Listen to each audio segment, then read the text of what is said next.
7:14 na po ng umaga at syempre rush hour na kaya naman sa napansin po natin dito sa MRT Cubao Station ay nadagdagan na rin po yung mga bilang ng mga pasahero na pumipila at sumasakay sa MRT. At good news po sa ating mga pasahero dahil simula po ngayong araw ay pinatutupad na po ang 50% discount sa pamasahe ng lahat ng mga pasahero. At para bigyan pa tayo ng karagdagang detalye, kaugnay niyan, makakausap po natin sa linya si General Manager ng MRT3 Engineer Michael Kapati. Magandang umaga po sa inyo. Engineer Kapati, si Maris po ito. Hi, good morning Maris. Good morning po. Una po sa lahat, hanggang kailan po natin aasahan itong 50% discount po para sa pamasahe ng lahat na po ng mga pasahero dito sa MRT3? Actually, ang instruction sa atin dyan until further notice yung discount natin, mag-aantay tayo ng abiso sa presidente kung hanggang kailan ito. Sir, nadadagdagan pa rin po kasi yung presyo ng produktong petrolyo, no? So, since tulong po ito sa mga pasahero, yung mga daily commuters, posible pa po bang madagdagan yung diskwento na 50% o hanggang dyan na po yung maximum? Sa ngayon po, yan po ang ating guidance, no? 50% discount across the board, no? So, yun po ang ating i-implement sa ngayon. Saan po natin kukunin yung mawawala namang kita ng MRT3?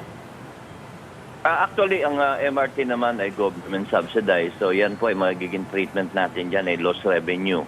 So, dun po ang ating treatment. At the same time, yan naman po, lahat ng koleksyon ng MRT po ay dire-diretso sa gobyerno.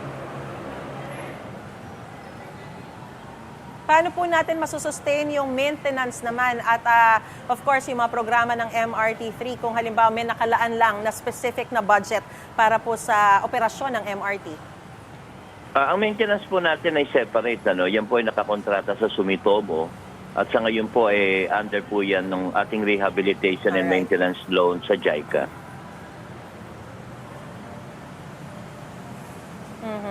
So, pwede ba nating hingin sa kanila yung karagdagang pwedeng ma-incur na expenses? Dahil syempre, mas marami na po yung sasakay Sa ngayon po, iba po yun. No? Iba po yung budget dito sa maintenance natin at iba po naman yung budget na binibigay sa amin ng gobyerno sa operational expense po natin.